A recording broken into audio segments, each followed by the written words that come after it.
જય શ્રી કૃષ્ણ. રાધે રાધે. મારી યુટ્યુબ ચેનલમાં તમારું હાર્દિક સ્વાગત છે.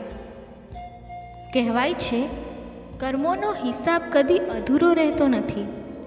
જેવું કાર્ય કરશો તેવું જ ફળ ક્યારેય ને ક્યારેય અવશ્ય મળશે. આ વાર્તા છે એક સ્ત્રીની, જેને પોતાના પૂર્વજન્મમાં કરેલા કર્મોની સજા આ જન્મમાં ભોગવવી પડી. એવું જોવા મળે છે કે જેઓને બાળકો નથી થતા, સમાજ તેને ટોણા મારતો હોય છે. લોકો તેને અપશકુન કહે છે. પણ શું આ ફક્ત કિસ્મત છે અથવા તો તેના કર્મોનું પરિણામ? માતા પાર્વતી ભગવાન શિવને પૂછે છે, કયા પાપોના કારણે કળિયુગમાં સ્ત્રીઓ સંતાન સુખથી વંચિત રહે છે? ત્યારે ભગવાન શિવ કહે છે, આ સવાલના જવાબમાં હું તમને એક કથા કહું છું. આ કથા તમે અંત સુધી સાંભળજો, કારણ કે અધૂરું જ્ઞાન હાનિકારક હોય છે.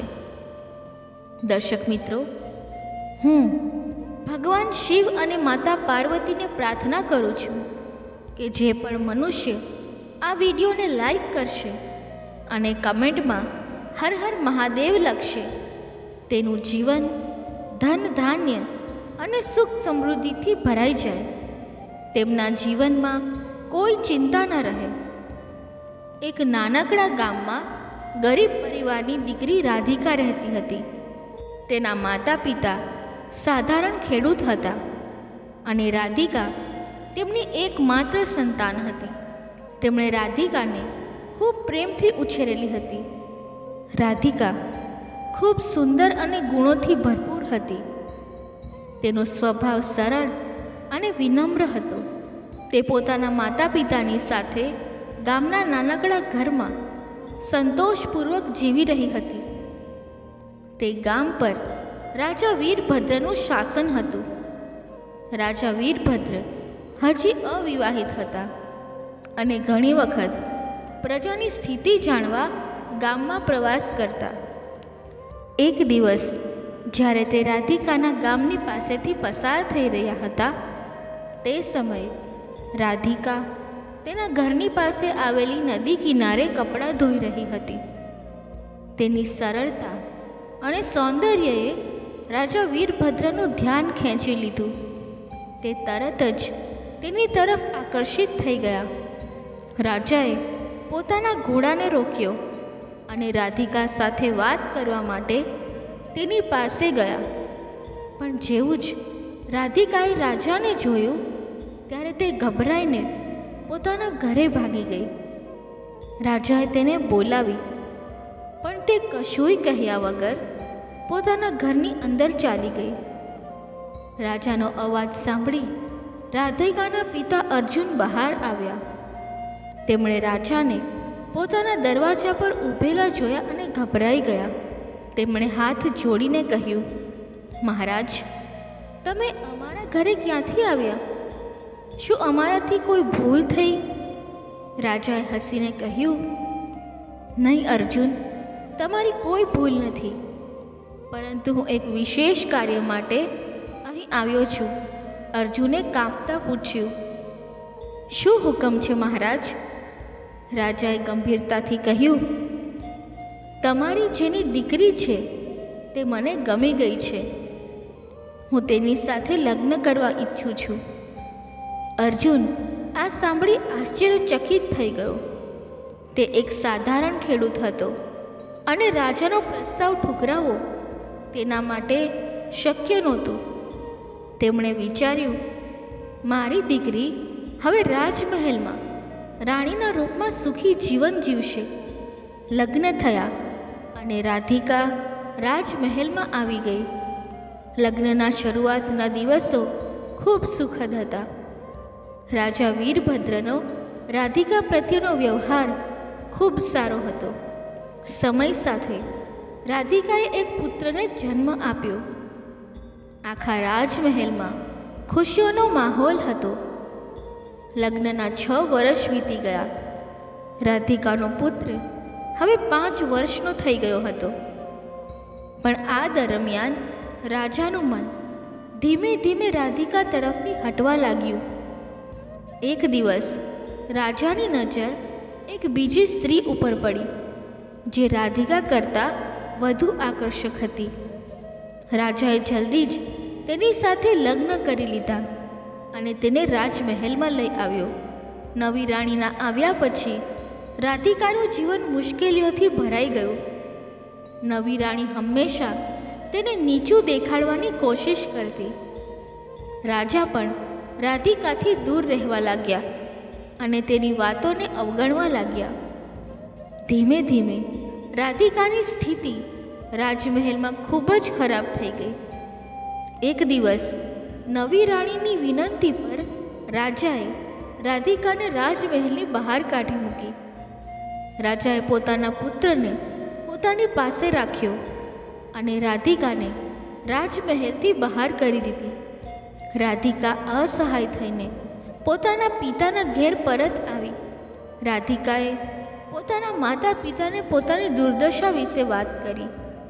તેમની દીકરીની હાલત જોઈને તેઓ ખૂબ દુઃખી થયા. તેમની ચિંતાએ તેમના સ્વાસ્થ્ય પર ગંભીર અસર પાડી. કેટલાક સમય પછી રાધિકાની માતાનું અવસાન થઈ ગયું. માતાના મૃત્યુએ અર્જુનને પણ તોડી નાખ્યો અને તેઓ પણ દુનિયા છોડીને ચાલી ગયા. હવે રાધિકા સંપૂર્ણ રીતે એકલી રહી ગઈ. તેને કોઈના સહારાની તીવ્ર જરૂર હતી, પણ તે પોતાની પીડા વ્યક્ત કરવાની હિંમત કરી શકતી ન હતી. એકલતાએ તેને અંદરથી તોડી નાખી. કહેવાય છે, મુશ્કેલીના સમયમાં ધૈર્ય મનુષ્યનો સૌથી મોટો સહારો હોય છે. આ દરમિયાન આદિત્ય નામનો ઊંટોનો વેપારી, જે પહેલાંથી જ રાધિકાના ઘરે આવતો હતો, હવે વધારે આવવા લાગ્યો. તે રાધિકાને સહાનુભૂતિ દર્શાવીને તેની કાળજી રાખવાનું નાટક કરવા લાગ્યો. રાધિકા, જે પહેલેથી જ એકલી અને નબળી હતી, તેની વાતો પર વિશ્વાસ કરવા લાગી. કેટલાક સમય પછી આદિત્યએ રાધિકાને લગ્નનો પ્રસ્તાવ આપ્યો. રાધિકા, જે કોઈ સહારાની શોધમાં હતી, એ પ્રસ્તાવને સ્વીકારી લીધો. બંને પતિ પત્ની તરીકે રહેવા લાગ્યા. આદિત્ય ઊંટોનો વેપારી હતો અને દર વર્ષે ઊંટોના મેળામાં જતો હતો. એક દિવસ તેણે રાધિકાને કહ્યું, તું હંમેશા ઘરે જ રહે છે. આ વખતે મારી સાથે ઊંટોના મેળામાં ચાલ. ત્યાંનો મેળો ખૂબ સુંદર હોય છે. રાધિકાએ વિચાર્યું કે બહાર જવાથી મન બદલાશે અને તે આદિત્ય સાથે મેળામાં જવાની મંજૂરી આપી. આદિત્યએ રાધિકાને મેળામાં ફરાવ્યું અને તેની ખુશીનો દેખાવ કર્યો. પણ તેના મનમાં એક મોટું કાવતરું ચાલતું હતું.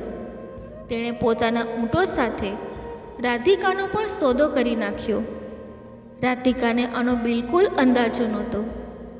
આદિત્યએ રાધિકાને ઊંટો પાસે બેસાડીને કહ્યું, હું હવે આવું છું, અને ત્યાંથી ચાલ્યો ગયો. થોડાક સમયમાં કેટલાક વેપારીઓ આવ્યા અને ઊંટો સાથે સાથે રાધિકાને પણ બળજબરીથી લઈ જવા લાગ્યા. રાધિકા ગભરાઈ ગઈ અને ચીસ પાડીને બોલી, મને ક્યાં લઈ જઈ રહ્યા છો? પણ વેપારીઓએ તેના અવાજને દબાવવા માટે તેને બેહોશ કરી નાખી. જ્યારે રાધિકાને હોશ આવ્યું ત્યારે તેણે પોતાને અજાણ જગ્યાએ જોયું. તે જગ્યા એક કોઠી હતી. ત્યાંની માલકીને રાધિકાને કહ્યું, હવે તું અહીં જ રહેશે. અમે તને ખરીદી દીધી છે. તારે અહીં મુજરા કરવો પડશે અને લોકોની ઈચ્છાઓ પૂર્ણ કરવી પડશે. તેના બદલામાં તને ખોરાક, કપડાં અને રહેવાની જગ્યા મળશે. રાધિકાએ ગુસ્સામાં કહ્યું, હું આ બધું કદી નથી કરી શકતી. માલકીને ઠંડા સ્વરમાં જવાબ આપ્યો, જો તું મારી વાત નહીં માને તો તને ભૂખે રાખવામાં આવશે અને મારી નાખવામાં આવશે. તારા પાસે બીજો કોઈ વિકલ્પ નથી. રાધિકાએ ઘણો વિરોધ કર્યો, પણ તેનું કોઈ સાંભળનાર નહોતું. ધીમે ધીમે અત્યાચાર અને ભૂખે તેની હિંમત તોડી નાખી અને મજબૂરીમાં તેણે પોતાની ઈચ્છા વિરુદ્ધ કોઠી પર કામ કરવાનું શરૂ કર્યું. રાધિકાની જિંદગી હવે અંધકારમાં ડૂબી ગઈ હતી. તે દરેક દિવસે પોતાના અંદરના દુઃખને છુપાવીને જીવી રહી હતી. આ દરમિયાન દોટધર પર રહેતા 13 વર્ષ વીતી ગયા. હવે તેની ઉંમર લગભગ 40 વર્ષની થઈ ગઈ હતી. તે હજી પણ સુંદર હતી, પણ તેના ચહેરા પર હંમેશા ઉદાસી હતી. એક દિવસ 21 વર્ષનો રાજકુમાર, જેનું નામ માનસિંહ હતું, કોઠી પર આવ્યું. તેણે માલકીનને કહ્યું, મને અહીંની સૌથી સુંદર સ્ત્રી સાથે મળાવો. માલકીને ઘણી બધી સ્ત્રીઓની સાથે રાધિકાને દેખાડ્યો. રાજકુમારે રાધિકાને પસંદ કરી અને તેના રૂમમાં ગયો.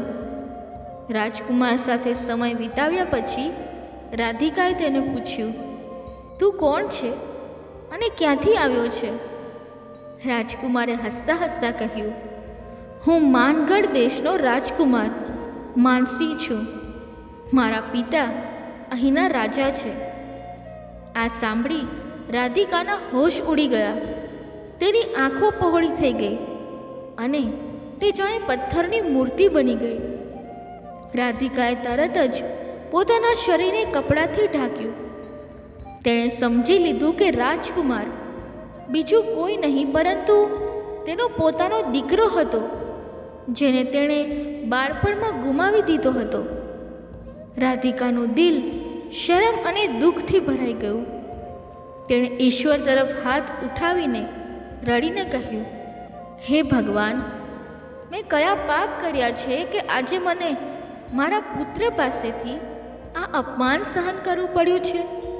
શું આ મારા પહેલા જન્મના પાપોનું પરિણામ છે? રાજકુમારને રાધિકાના અજબ વલણનું કોઈ કારણ સમજાયું નહીં. તેણે ત્યાંથી જવાની મંજૂરી માંગી. રાધિકાએ ધીમા અવાજમાં કહ્યું, તમે જઈ શકો છો. રાજકુમારના ગયા પછી રાધિકા ફૂટીને રડવા લાગી. તે પોતાને પૂછવા લાગી, મેં કયો પાપ કર્યો છે કે મારી જિંદગીમાં ફક્ત કષ્ટ અને અપમાન જ આવ્યા? મિત્રો, કહેવાય છે, કર્મો સારા હોય કે ખરાબ, તે નક્કી ફળ આપે છે. તે માટે હંમેશા સારા કર્મો કરવા જોઈએ. રાજકુમાર માનસિંહને મળી રાધિકાની જિંદગીમાં એક વધુ ઊંડો ઘાવ જોડાઈ ગયો. તે ઓરડામાં એકલી બેસી રહી અને તેની આંખોમાંથી આંસુ રોકાવાનું નામ લઈ રહ્યા ન હતા. તેણે પોતાનું માથું દિવાલ પર માર્યું અને રડતા રડતા જમીન પર પડી ગઈ. થોડા સમય પછી કોઠીની માલકીન તેને જોવા આવી. માલકીને વિચાર્યું કે કદાચ રાજકુમારે રાધિકાને કોઈ કિંમતી ભેટ આપી હશે. પણ જ્યારે તે ઓરડામાં પહોંચી ત્યારે તેણે રાધિકાને ખૂબ ઉદાસ અને રડતી હાલતમાં જોયું. માલકીને પૂછ્યું, શું થયું રાધિકા? આજે તો રાજકુમાર આવ્યા હતા. તમને ખુશી થવી જોઈએ. તેમણે તમને કોઈ ભેટ નથી આપી? રાધિકાએ રડતા રડતા કહ્યું, હા, તેમણે ભેટમાં આટલો મોટો ઘાવ આપ્યો છે કે કદી નહીં ભરાય. આ ઘાવ મારા જીવતા સુધી રહેશે. માલકીન હેરાન થઈને બોલી, એવું શું થયું છે? મને કહો. રાધિકાએ પહેલાં તો ના પાડી, પણ પછી ધીમે ધીમે પોતાની આખી વાત માલકીનને કહી. તેણે જણાવ્યું કે રાજકુમાર માનસિંહ કોઈ બીજો નહીં પણ તેનો પોતાનો દીકરો હતો, જેને તે બાળપણમાં છોડી આવી હતી. આજે એ જ દીકરાએ અજાણે તેને અપમાનિત કરી દીધું. માલકીન આ સાંભળી ચકિત રહી ગઈ અને બોલી, આવું મેં કદી નથી સાંભળ્યું. તારા સાથે ખૂબ મોટો અન્યાય થયો છે. હું તને અહીં રહેવા માટે મજબૂર નહીં કરીશ. રાધિકાએ માલકીન સમક્ષ વિનંતી કરી. માલકીન, મને અહીંથી જવા દો. હું કોઈ નાના કામ કરીને મારી જિંદગી જીવી લઈશ, પણ હવે હું અહીં નહીં રહી શકતી. માલકીને થોડો વિચાર કર્યો અને પછી કહ્યું, તે અહીં રહીને ઘણું કષ્ટ સહન કર્યું છે અને મારા માટે ઘણું ધન પણ કમાયું છે. જેટલા પૈસામાં મેં તને ખરીદ્યું હતું, તું એ તેનાથી ઘણા વધારે કમાઈ દીધા છે. અને આજે તારા સાથે જે થયું તેણે મને પણ હચમચાવી દીધું છે. હવે તું આઝાદ છે. તું જ્યાં જવા માંગતી હોય ત્યાં જા. જો ક્યારેક મારી જરૂર પડે તો મને યાદ કરજે. રાધિકાએ માલકીનના પગમાં પડીને આભાર માન્યો અને કહ્યું, હવે મારે બીજું શું કષ્ટ સહન કરવાનું છે તે જાણવા માટે હું જીવતી રહીશ. હું હાર માનીશ નહીં. રાધિકા કોઠીથી બહાર આવી ગઈ. તેની પાસે રહેવાનું કોઈ ઠેકાણું નહોતું અને ખાવાનો કોઈ સામાન નહોતો. તે કેટલાક દિવસો સુધી રસ્તા ઉપર ભટકતી રહી. ભૂખ અને તરસથી ત્રાસીને એક દિવસ તે એક લીમડાના ઝાડની નીચે જઈને સૂઈ ગઈ. તેની હાલત એટલી ખરાબ થઈ ગઈ હતી કે ગલીના કૂતરા તેની પાસે આવીને તેનો ચહેરો ચાટવા લાગ્યા. પરંતુ રાધિકાને આનો કોઈ અહેસાસ નહોતો. તે સમયે એક દયાળુ મહિલા જે દૂધ અને છાશ વેચતી હતી ત્યાંથી પસાર થઈ રહી હતી. જ્યારે તેણે રાધિકાને આ હાલતમાં જોઈ ત્યારે તેના દિલમાં દયા આવી ગઈ. તેણે કૂતરાઓને ભગાવી દીધા અને રાધિકાને ઉઠાવ્યું. તેણે પૂછ્યું, તું કોણ છે બેન? તારી આવી હાલત કેવી રીતે થઈ ગઈ? પરંતુ રાધિકાનું ગળું સુકાઈ ગયું હતું. તે કશુંય બોલી શકતી ન હતી. મહિલાએ તરત જ પોતાનો ગ્લાસ કાઢ્યો અને તેમાં દૂધ ભરીને રાધિકાને પીવડાવ્યું. રાધિકાએ થોડું દૂધ પીધું અને થોડું દૂધ તેના મોઢામાંથી બહાર પડી ગયું. મહિલાએ કહ્યું, તું મારી સાથે ચાલ, મારા ઘરે આવ. ત્યાં નાહી લે, ધોઈને આરામ કર. તું આ હાલતમાં અહીં નથી રહી શકતી. રાધિકાએ કોઈ પ્રતિક્રિયા ન આપી, પણ મહિલાએ તેને પોતાની સાથે પોતાના ઘેર લઈ જવાનો નિર્ણય કર્યો. મહિલાએ રાધિકાને પોતાના ઘેર લાવીને તેને નવડાવ્યું, સારા કપડાં પહેરાવ્યા અને ખાવાનું આપ્યું. ધીમે ધીમે રાધિકાને હોશ આવ્યો.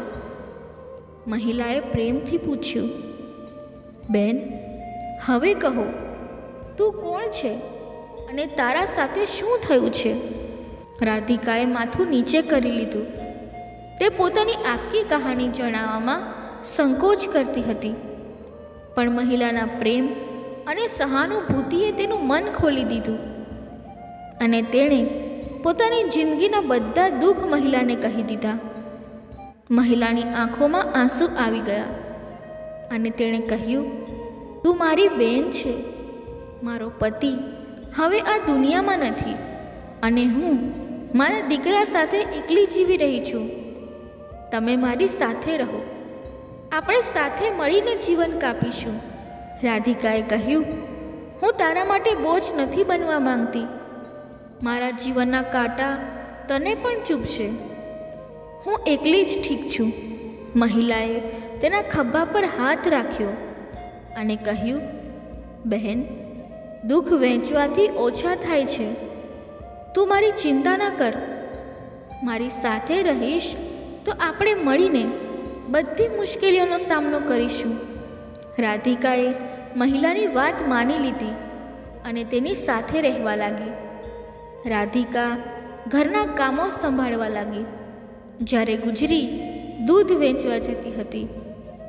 એક દિવસ ગુજરીને રાધિકાએ કહ્યું, બહેન, જો હું પણ તારા સાથે દૂધ અને છાશ વેચવા જાઉં તો આપણો ગુજારો વધુ સારો થઈ શકે છે. ગુજરીએ ના પાડી, તું ઘરે જ રહે. બહારનું કામ મારા માટે ઠીક છે, રાધિકા હસતા બોલી, આપણે બંને મળીને મહેનત કરીશું તો પૈસા પણ વધુ મળશે અને તારો બોજ પણ ઓછો થઈ જશે. અંતે ગુજરી માની ગઈ. હવે બંને મળીને કામ કરવા લાગી. સવારે છોકરાને શાળામાં મોકલીને બંને દૂધ વેચવા જતી અને છોકરાના પાછા ફરવા સુધી ઘરના કામો પણ પૂરા કરી લેતી. 3 મહિના આ રીતે વીતી ગયા. એક દિવસ ગુજરી દૂધ વેચવા જતી હતી, જ્યાં અચાનક રસ્તામાં તેનું સંતુલન બગડી ગયું અને દૂધનો ઘડો પડીને ફૂટી ગયો. ગુજરી જમીન પર બેસીને રડવા લાગી અને બોલી, હવે શું કરું? આજે બધું દૂધ બરબાદ થઈ ગયું. રાધિકાએ તેને સંભાળી, બહેન, દૂધ માટે કેમ દુઃખી થાય છે? મારી પૂરી જિંદગી તો બરબાદ થઈ ગઈ છે, પણ હજુ પણ હું ઊભી છું. ચાલો ઘરે જઈએ. ગુજરીએ પગમાં ઈજાની ફરિયાદ કરી. રાધિકાએ તેને સાથ આપીને ઘરે પહોંચાડી.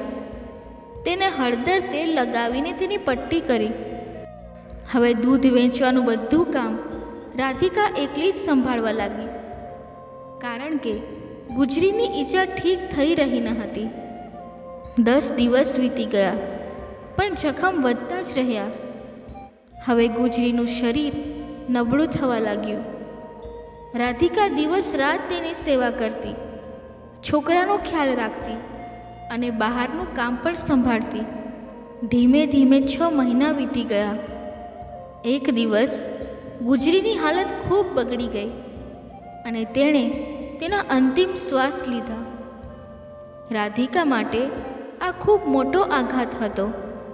ગુજરીએ તેને પોતાની બહેન માનેલી હતી અને હવે એ જ બહેન તેને છોડીને ચાલી ગઈ હતી. ગુજરીના દીકરાની તકેદારી હવે રાધિકાની જવાબદારી હતી. બાળક પોતાની માતાના મરણ પછી ચીડિયાળું અને ઉદાસ રહેવા લાગ્યું. તે વારંવાર પોતાની મા વિશે પૂછતો.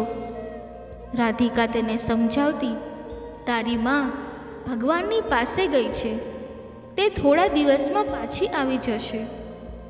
ધીમે ધીમે બાળકે રાધિકાને પોતાની મા માનવાનું શરૂ કરી દીધું. સમય વીતી ગયો અને બાળક મોટું થઈ ગયું. હવે તે 18 વર્ષનો થઈ ગયો અને કામમાં રાધિકાની મદદ કરવા લાગ્યો. એક દિવસ લાકડીઓ લેવા માટે રાધિકા અને ગુજરીનો દીકરો નજીકની પહાડી પર ગયા. ત્યાં એક સૂકું ઝાડ હતું, જેની લાકડીઓ કાપવા માટે રાધિકા તેના પર ચડી ગઈ. લાકડીઓ કાપતા જે ડાળી પર તે ઊભી હતી તે તૂટી ગઈ. રાધિકા નીચે પડી અને પહાડી પરથી લુડકીને ગાઢ જંગલમાં પડી ગઈ. દીકરો આ જોઈને ગભરાઈ ગયો અને તેણે પહાડીની નીચે જોયું, પણ રાધિકા ક્યાંય નજર આવી નહીં. ડર અને ગભરાટમાં તે ગામ પાછો આવ્યો અને બધાને વાત કહી. રાધિકા પહાડી પરથી પડીને દલદલમાં ફસાઈ ગઈ હતી. તે ગરદન સુધી દલદલમાં ધસી ગઈ હતી. 10 દિવસ સુધી તેણે ત્યાં સંઘર્ષ કર્યો. જંગલી પ્રાણીઓ તેની પાસે આવતા, પણ દલદલમાં હોવાથી તે તેનાથી દૂર રહેતા. એક દિવસ આદિવાસીઓનું એક જૂથ ત્યાંથી પસાર થઈ રહ્યું હતું. તેમણે રાધિકાને દલદલમાં ફસાઈ જોઈ અને મોટી મુશ્કેલીથી તેને બહાર કાઢી. તે હજુ પણ જીવતી હતી, પણ ગંભીર રીતે ઘાયલ હતી. તેના બંને પગ તૂટી ગયા હતા. આદિવાસીઓએ તેને પોતાના કબીલામાં લઈ જઈને તેની સંભાળ રાખવાનું ચાલુ રાખ્યું. રાધિકાને આદિવાસીઓ દલદલમાંથી તો બચાવી લીધી, પણ તેની હાલત ગંભીર હતી. તેના પગની હાડકીઓ એટલી ખરાબ રીતે તૂટી ગઈ હતી કે તેમને ઠીક કરવું શક્ય નહોતું. આદિવાસીઓએ તેનો ઉપચાર કર્યો, પણ અંતે તેના બંને પગ કાપવા પડ્યા. રાધિકાએ આ વાતને ઈશ્વરની ઈચ્છા માનીને સ્વીકારી લીધી. ધીમે ધીમે તે આદિવાસીઓની ભાષા અને ઈશારાને સમજવા લાગી. ત્યાં એક વૃદ્ધ મહિલા જે ધ્યાન અને આધ્યાત્મિક વિદ્યામાં નિપુણ હતી, રાધિકાની ખૂબ કાળજી રાખતી હતી. રાધિકાને ખબર પડી કે તે મહિલા એક વિશેષ ધ્યાન વિધિ જાણતી હતી, જેના દ્વારા વ્યક્તિ પોતાના ભૂતકાળને જોઈ અને સમજી શકે છે. રાધિકાએ જીદ કરી કે તે પોતાના પૂર્વજન્મ વિશે જાણવા માંગે છે. વૃદ્ધ મહિલાએ તેને સમજાવ્યું, આ સારું નહીં હશે. પોતાના ભૂતકાળને જાણીને હંમેશા વ્યક્તિ વર્તમાનમાં પણ શાંતિ ગુમાવી દે છે. જેને પ્રકૃતિએ ભૂલાવી દીધું છે તેને ભૂલી જવું જ સારું હોય છે. પણ રાધિકાએ પોતાની વાત પર જોર આપીને કહ્યું, હું જાણવા ઈચ્છું છું કે મારા જીવનમાં આટલા દુઃખ કેમ છે. મેં શું એવું કર્યું છે જેના કારણે મને આ બધું સહન કરવું પડી રહ્યું છે. જો ભૂતકાળ જાણવાથી વધુ દુઃખ મળશે તો હું તેને પણ સહન કરી લઈશ. વૃદ્ધ મહિલાએ તેને ધ્યાનની એક મુશ્કેલ પ્રક્રિયા શીખવી. તેણે કહ્યું, તારે દરેક ક્ષણને યાદ કરીને પોતાના ભૂતકાળ સુધી પહોંચવું પડશે. આ સાધના 3 થી 4 વર્ષ સુધી ચાલશે. રાધિકાએ સંપૂર્ણ લગનથી ધ્યાન વિધિનો અભ્યાસ શરૂ કર્યો. ધીમે ધીમે તેણે પોતાની જીવનના વીતી ગયેલા ક્ષણોને યાદ કરવા શરૂ કર્યા. 3 વર્ષની સાધના પછી રાધિકા પોતાના ગયા જન્મમાં પહોંચી ગઈ. તેણે જોયું કે તેનું નામ રૂપા હતું અને તે એક સામાન્ય પરિવારની સભ્ય હતી. તેના જીવનનો સૌથી મોટું દુઃખ એ હતું કે તેને સંતાન સુખ ન મળ્યું હતું. આના કારણે તે મોટા માનસિક અવસાદમાં ચાલી ગઈ હતી. ગામના લોકો તેને ટોણા મારતા અને તેની આ સ્થિતિ તેને અંદરથી તોડી નાખવા લાગી. પોતાની નિરાશા અને દુઃખોનો ઉપાય કરવા માટે રૂપાએ કોઈ સાધુની સલાહ પર કેટલાક વિશેષ અનુષ્ઠાન શરૂ કર્યા. તેને વિશ્વાસ અપાવવામાં આવ્યો કે આ અનુષ્ઠાન તેના જીવનમાં ખુશી લાવશે. તેને કહેવામાં આવ્યું કે જો તે 21 બાળકોની બલિ આપશે તો તેને સંતાન મળશે. રૂપાએ એવું જ કર્યું. ગામના 21 બાળકોને તેણે ચોરીને મારી નાખ્યા. કોઈ તાંત્રિકના જાળમાં આવીને તે પોતે નિસંતાન રહી ગઈ હતી. લોકો તેનું મોઢું પણ જોવાનું ઈચ્છતા ન હતા અને તેને આ બાબતની દાસ થતી હતી. સંતાન ન મળવાનું દુઃખ અને લોકોના વર્તાવને કારણે તે માનસિક રૂપે અસંતુલિત થઈ ગઈ હતી. તેણે જોયું કે જેઓના સંતાનોની તેણે જીવ લીધો હતો એમાંના કેટલાક માતા પિતા આત્મહત્યા કરી ચૂક્યા હતા. કેટલાક તેને હંમેશા ગાળો આપતા રહેતા હતા. જ્યારે તે મરી ગઈ ત્યારે તેને દેખાયું કે તેના મરણ પછી પણ ઘણા લોકો ગાળો આપી રહ્યા હતા. તેમની ગાળો તેના આત્માને પીડા આપી રહી હતી. તેણે તે બધા ઘરોમાં પ્રવેશ કર્યો જ્યાંથી તેણે બાળકોને ઉઠાવ્યા હતા. તેણે જોયું કે કેટલાક ઘરો બરબાદ થઈ ગયેલા હતા અને કેટલાક હજુ પણ બિન સંતાનવાળા હતા, પણ તેઓ હવે વૃદ્ધ થઈ ગયા હતા અને હંમેશા તેને ગાળો આપતા રહેતા હતા. હવે તે પહેલાંથી પણ વધુ દુઃખી થઈ ગઈ.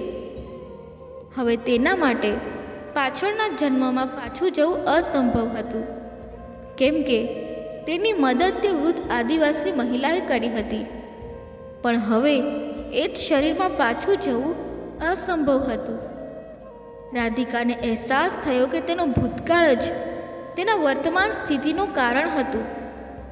તેણે વિચાર્યું, જો મેં પોતાનો ભૂતકાળ ના જોયો હોત તો મારું મન કદાચ શાંત હોત. વૃદ્ધ મહિલાએ સાચું કહ્યું હતું કે પ્રકૃતિએ આપણને ભૂલવાની શક્તિ આપી છે અને આપણે તેને અપનાવવું જોઈએ. હવે તે પોતાની ભૂલોનું પ્રાયશ્ચિત કરવાનું ઈચ્છતી હતી. એ જ ગામમાં એક તાંત્રિક આવ્યો હતો જે ભટકતી આત્માઓને વશમાં કરી શકતો હતો. તેણે પોતાની તાંત્રિક વિદ્યા દ્વારા આસપાસની આત્માઓને પોતાના નિયંત્રણમાં લેવાનું શરૂ કર્યું. જ્યારે તાંત્રિકે રાધિકાના આત્માનો આભાસ કર્યો, તેણે તેને વશમાં કરી લીધી. તાંત્રિક આત્માનો ઉપયોગ પોતાના સ્વાર્થ માટે કરતો હતો. જ્યારે રાધિકાની વારી આવી, તેણે તાંત્રિક સામે રડતા કહ્યું, મેં પહેલાંથી જ મારા જીવનમાં ઘણી ભૂલો કરી છે. મારાથી હવે વધુ ખોટા કામ ન કરાવશો. રાધિકાએ પોતાની આખી કહાની તાંત્રિકને કરી અને વિનંતી કરી, મને અહીંથી મુક્ત કરો અને મને મારા શરીરમાં પાછો જવાનો કોઈ ઉપાય બતાવો. તાંત્રિકે કહ્યું, તારું દુઃખ જોઈને હું તારી પાસેથી વધુ કોઈ કામ નહીં કરાવું, પણ મારી પાસે એવી કોઈ વિદ્યા નથી કે જેનાથી તને તારા શરીરમાં પાછું મોકલી શકું. આ સાંભળીને રાધિકા નિરાશ થઈ ગઈ અને ફરીથી ભટકવા લાગી. આ દરમિયાન એ જ નગરમાં એક સંત આવ્યા, જે રાતભર ત્યાં રોકાયા હતા. તેઓ એક કુંભારના ગુરુ હતા, જે રાધિકાના પૂર્વજન્મનો પતિ હતો. કુંભાર હવે 80 વર્ષનો થઈ ગયો હતો અને એકલો રહેતો હતો. રાતે સંત અને કુંભાર ઈશ્વરના ગુણગાન કરી રહ્યા હતા. રાધિકાનો આત્મા ત્યાં ભટકતો હતો. સંતને લાગ્યું કે ત્યાં કોઈ આત્મા હાજર છે જે મોક્ષની ઈચ્છા ધરાવે છે. સંતે કુંભારને કહ્યું, અહીં તારી પૂર્વ પત્નીનો આત્મા ભટકે છે. તે પોતાની મુક્તિ ઈચ્છે છે. કુંભારે ચોંકીને પૂછ્યું, મારી પત્ની? તે તો વર્ષો પહેલાં મરી ગઈ હતી. શું આટલા સમયથી તેનો આત્મા ભટકતો છે? સંતે રાધિકાના આત્માને સંબોધીને કહ્યું, તને શું જોઈએ છે? કેમ ભટકતી રહે છે? રાધિકાએ પોતાની બધી વાતો સંતને કહી દીધી અને કહ્યું, મને મારા શરીરમાં પાછું જવું છે, જેથી હું મારા પાપોનો પ્રાયશ્ચિત કરી શકું. સંતે કહ્યું, તારે મારી સાથે મારા આશ્રમમાં આવવું પડશે, જ્યાં રોજ ભજન કીર્તન થાય છે. ઈશ્વરના નામ દ્વારા તું તારા શરીરમાં પાછો જવાનો માર્ગ શોધી શકીશ. રાધિકાએ સંતની વાત માની અને તેમની સાથે આશ્રમમાં ગઈ. આશ્રમમાં દરરોજ રાધિકા ઈશ્વરના ભજન કરતી, ધ્યાન કરતી અને પ્રાર્થના કરતી. ધીરે ધીરે તેને અનુભવ થવા લાગ્યો કે તે પોતાના શરીર તરફ પાછી જઈ રહી છે. તેણે આ વાત સંતને જણાવી. સંતે કહ્યું, તું પોતાના શરીરમાં પાછી જઈ શકે છે, પણ તારા પાપો ત્યારે જ સમાપ્ત થશે જ્યારે તું 21 લોકોની મદદ કરીશ અને તેમના જીવનને સુધારીશ. એ જ તારા માટે મોક્ષનો માર્ગ છે. સંતના આશીર્વાદથી તે પોતાના શરીરમાં પાછી આવી. જ્યારે તેણે આંખો ખોલી ત્યારે તેનું શરીર ખૂબ નબળું અને ઘાયલ હતું. તેની ત્વચા પર કીડીઓએ ઘાવ કરી દીધા હતા, પણ આદિવાસીઓએ તેના શરીરને હાથ ન લગાડ્યો, કેમ કે તેઓ જાણતા હતા કે તે ધ્યાનની સ્થિતિમાં હતી. આદિવાસીઓએ તેને મલમપટ્ટી કરી અને તેને ખોરાક આપ્યો. ધીમે ધીમે રાધિકા હોશમાં આવી. સૌપ્રથમ તેણે તે વૃદ્ધ મહિલાની ખબર પૂછી, જે તેની દેખભાળ કરતી હતી. આદિવાસીઓએ કહ્યું કે તે મહિલા તો 1.5 વર્ષ પહેલાં મૃત્યુ પામી હતી. તેણે તારા માટે દરેક સંભવ પ્રયત્નો કર્યા હતા. આ સાંભળી રાધિકાનું હૃદય દુઃખથી ભરાઈ ગયું.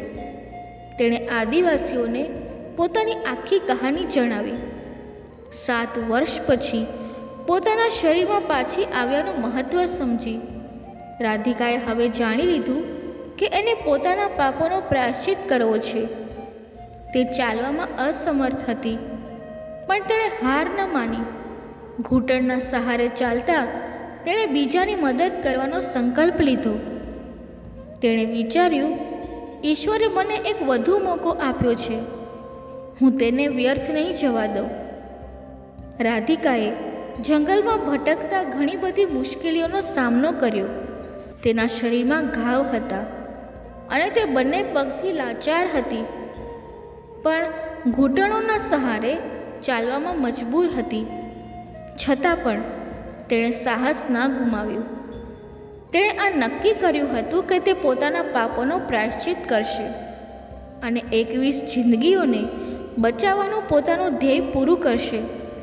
એક દિવસ જંગલમાં ચાલતા રાધિકાએ જોયું કે એક સાપ કાંટામાં ફસાયેલો છે.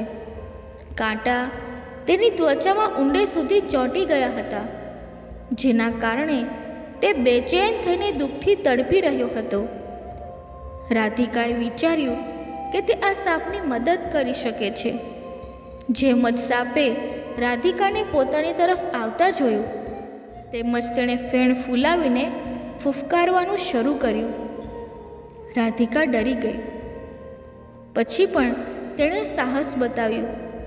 તેણે નજીક પડેલી લાંબી લાકડી વડે ધીમે ધીમે સાપને કાંટામાંથી બહાર કાઢવાની કોશિશ કરી. સાપ પહેલેથી જ ગુસ્સામાં હતો, પણ ધીમે ધીમે તે શાંત થઈ ગયો. રાધિકાએ પોતાના કપડાનો એક ટુકડો સાપ પર નાખી અને તેના શરીરમાંથી કાંટા કાઢી લીધા. સાપને રાહત મળી અને તેણે રાધિકાને આભાર માનવા માટે પોતાની ફૂફકાર ધીમી કરી દીધી. રાધિકાને લાગ્યું કે તેણે એક જીવ બચાવ્યો છે. તેણે વિચાર્યું, કદાચ ઈશ્વર મને આ જ હેતુ માટે જીવતી રાખી છે. કેટલાક દિવસ પછી રાધિકા જંગલમાં એક શિકારીને મળી. તેણે જોયું કે શિકારી પોતાના ખભા પર એક હરણના બાળકને લટકાવતો જઈ રહ્યો છે. આ દ્રશ્ય જોઈને રાધિકાનું દિલ દ્રવી ઉઠ્યું. તેણે શિકારીને કહ્યું, ભાઈ, આ નિર્દોષ જાનવરને છોડી દો. તેને પણ પોતાની જિંદગી જીવવાનો હક છે. શિકારીએ કહ્યું, હું તેને વેચીને મારું ગુજરાન ચલાવું છું. આ મારું કામ છે. જો હું તેને છોડી દઈશ તો હું અને મારો પરિવાર ભૂખ્યો રહી જશે. રાધિકાએ તેને સમજાવવાનો પ્રયત્ન કર્યો, ભાઈ, આ જીવને મારવાને બદલે તમે જંગલમાંથી લાકડીઓ કાપી કે ફળ ફૂલ તોડી વેચી શકો છો. આ પણ એક ઈમાનદાર કામ છે. જાનવરોને મારવું ખોટું છે. તેમને પણ ઈશ્વરે આપણા જેવું જીવન આપ્યું છે. શિકારીએ રાધિકાની વાતોનો ગહેરો પ્રભાવ અનુભવ્યો. તેણે હરણના બાળકને છોડી દીધું અને વચન આપ્યું કે હવે તે કદી કોઈ જાનવરને નહીં મારે. રાધિકા ખૂબ ખુશ થઈ ગઈ. તેણે વિચાર્યું કે હવે કદાચ આ શિકારીનું જીવન બદલાશે અને સાથે જ ઘણા જાનવરોનું જીવન પણ બચી જશે. રાધિકાએ નિર્ણય કર્યો કે તે દરરોજ જંગલમાં જશે અને કોઈ જરૂરિયાતમંદની મદદ કરશે. તે જાણતી હતી કે એ જ એનો પ્રાયશ્ચિત છે. રાધિકાએ જંગલમાં ભટકતા આ સંકલ્પ કર્યો કે હવે તે દરેક દુઃખી જીવની સહાયતા કરશે. એક દિવસ ચાલતા તેણે જોયું કે એક વરુ ઝાડીમાં ફસાયેલું છે. તેના પગમાં ઊંડા કાંટા બેસી ગયા હતા. તે દુઃખથી કરહરી રહ્યું હતું અને લાંબી અવાજો કાઢી રહ્યું હતું. રાધિકા પહેલાં તો ડરી ગઈ. તે વરુથી થોડું અંતર રાખીને બેસી ગઈ અને તેને જોવા લાગી. વરુ પણ તેને જોઈ રહ્યું હતું. થોડીવાર પછી વરુએ પોતાનો અવાજ ધીમો કરતાં તેની તરફ જોયું, જાણે કે કહી રહ્યું હોય, મને મદદ જોઈએ છે. હું તને કોઈ નુકસાન નહીં પહોંચાડું. રાધિકાએ ધીમે ધીમે ડરને કાબૂમાં લીધો અને વરુના નજીક જવાની હિંમત કરી. તેણે પોતાના ધ્રુજતા હાથોથી તેના મોઢા પર હળવા હાથે હાથ ફેરવ્યો. વરુ સંપૂર્ણ રીતે શાંત હતું. રાધિકાએ તેના પગમાંથી કાંટા કાઢી નાખ્યા. વરુને તરત જ આરામ થયો. વરુ થોડે દૂર ગયું, પછી પાછું આવીને રાધિકાના હાથને ચાટવા લાગ્યું. એમ લાગતું હતું કે તે પોતાની ભાષામાં તેને આભાર માનતું હતું. આ પછી તે વરુ જંગલ તરફ જતું રહ્યું. આ ઘટના રાધિકા માટે ખૂબ ખાસ હતી. તેને પહેલીવાર લાગ્યું કે જાનવરોમાં પણ ભાવનાઓ અને પ્રેમ હોય છે. તેણે વિચાર્યું, જો હું તેમને થોડો સહારો આપી શકું તો કેમ પોતાનું જીવન આ કામમાં ન લગાવું. આ પછી રાધિકાએ આ નિર્ણય કર્યો કે તે દરેક જીવની મદદ કરશે, ચાહે તે મનુષ્ય હોય, જાનવર હોય કે વૃક્ષ હોય. ઘૂંટણોના સહારે ચાલતા પણ તે દરરોજ જંગલમાં નીકળતી અને જરૂરિયાતમંદોની સહાયતા કરતી. રાધિકાનો આ પ્રયત્ન ધીમે ધીમે આખા જંગલમાં પ્રસિદ્ધ થઈ ગયો. હવે જાનવર અને પક્ષીઓ તેના નજીક આવીને રહેતા હતા. તે હવે ફક્ત એક માનવ ન રહી હતી, પણ જંગલનો એક વિખ્યાત ભાગ બની ગઈ હતી. રાધિકાની ઉંમર બહુ વધી ગઈ હતી. તેનું શરીર પણ નબળું થઈ ગયું હતું, પણ તેના આત્મામાં અડીગ સાહસ અને સાચો પ્રેમ હતો. એક દિવસ તે નદીના કિનારે બેસી હતી. માછલીઓ તેની નજીક આવીને રમતી હતી અને પક્ષીઓ તેની જોડીમાં બેઠા હતા. રાધિકાએ સૂરજની તરફ જોઈને પોતાના અંતિમ સમયને સ્વીકારી લીધો. તે ધીમે ધીમે પડી ગઈ. આસપાસની બિલાડીએ આ જોતા તેણે પોતાના અવાજમાં બધા જાનવરો અને આદિવાસીઓને બોલાવ્યા. બધાએ મળીને રાધિકાને વિદાય આપી. તેના શરીરને ધરતીમાં સમર્પિત કરાયું. દરેક જણે પ્રેમ અને શ્રદ્ધા સાથે તેની આત્માની શાંતિ માટે પ્રાર્થના કરી. રાધિકાના ગયા પછી જંગલમાં ચમત્કારિક પરિવર્તન થયા. જ્યાં વર્ષો સુધી વરસાદ નહોતો પડતો, ત્યાં હવે દર વર્ષે પૂરતો વરસાદ થવા લાગ્યો. નદીઓ અને તળાવ પાણીથી ભરાઈ ગયા. વૃક્ષો અને છોડ હંમેશા હરિયાળા રહેવા લાગ્યા. બધા જીવ અને આદિવાસીઓ અનુભવતા હતા કે રાધિકાની આત્મા હજી પણ જંગલમાં હાજર છે. તે પોતાના પ્રેમ અને દયાળુતા દ્વારા સૌના હૃદયોમાં જીવંત હતી. મિત્રો, હવે હું તમને કહેવા જઈ રહી છું કે કયા કારણોથી કેટલીક સ્ત્રીઓ સંતાન સુખથી વંચિત રહે છે. આ 3 કારણો સમજીને તમને ખબર પડશે કે કઈ સ્ત્રીઓ સંતાન સુખથી વંચિત રહે છે. 1. ખોટા કાર્યોનો પ્રભાવ. રાધિકાએ પોતાના ગયા જન્મમાં બીજાને નુકસાન પહોંચાડનાર કાર્યો કર્યા હતા. તેણે નિર્દોષ બાળકોને હેરાન કર્યા અને ખોટા માર્ગે ચાલી. ખોટા કાર્યોનો પ્રભાવ આપણા જીવન પર પડે છે. ભલે તે તરત જોવા ન મળે, પણ ધીમે ધીમે આ સમસ્યાઓ ઉત્પન્ન કરી શકે છે. આપણે આપણા કાર્યોને હંમેશા સાચા અને સારા રાખવા જોઈએ, કેમ કે ખોટા કાર્ય જીવનમાં મુશ્કેલીઓ લાવી શકે છે. 2. બીજાના પ્રત્યે ક્રોધ અને ઈર્ષા. રાધિકા પોતાના ગયા જન્મમાં સંતાનની કમીના કારણે દુઃખી હતી. તેણે પોતાની મુશ્કેલીને સંભાળવાના બદલે બીજાના સુખોથી ઈર્ષા અને ક્રોધ કરવાનું શરૂ કર્યું. આ નકારાત્મક વિચારધારાએ તેની સ્થિતિને વધુ જટિલ બનાવી દીધી. આપણે ઈર્ષા અને ગુસ્સાના બદલે બીજાના સુખોમાં ખુશ થવું જોઈએ અને પોતાના મનને શાંત રાખતા શીખવું જોઈએ. એ સ્ત્રીઓ જે ઘણા પુરુષો સાથે અયોગ્ય સંબંધો રાખે છે અને પછી ગર્ભ ધારણ કરે છે, એ સંબંધો છુપાવવા માટે ગર્ભપાત કરે છે, તે પણ આગલા જન્મોમાં સંતાન સુખથી વંચિત રહે છે. 3. પ્રકૃતિના નિયમો સામે જવું. રાધિકાએ સંતાન મેળવવા માટે એવા ઉપાયો અપનાવ્યા જે પ્રકૃતિના નિયમોની પરે હતા, જે પ્રકૃતિના નિયમોની સામે હતા. તેણે ધૈર્ય અને સમજદારીથી કામ ન લીધું, જેના કારણે તેની સ્થિતિ વધુ કઠિન થઈ ગઈ. આપણે દરેક સમસ્યાને ધૈર્ય અને સહજતાથી સ્વીકારવું જોઈએ. ખોટા માર્ગો અપનાવવાથી આપણી મુશ્કેલીઓ હળવી બનવાના બદલે વધુ વધી શકે છે. દર્શક મિત્રો, વિડીયોમાં બોલતી વખતે જો મારાથી કોઈ ભૂલ થઈ હોય તો હું ક્ષમા માંગુ છું અને આશા રાખું છું કે આ વિડીયો તમને પસંદ આવ્યો હશે. જો આ વિડીયો તમને પસંદ આવ્યો હોય તો વિડીયોને લાઈક કરી ચેનલને સબસ્ક્રાઈબ જરૂરથી કરી લેજો અને કમેન્ટ બોક્સમાં જય શ્રી રાધે કૃષ્ણ અવશ્ય લખજો. ધન્યવાદ. જય શ્રી કૃષ્ણ.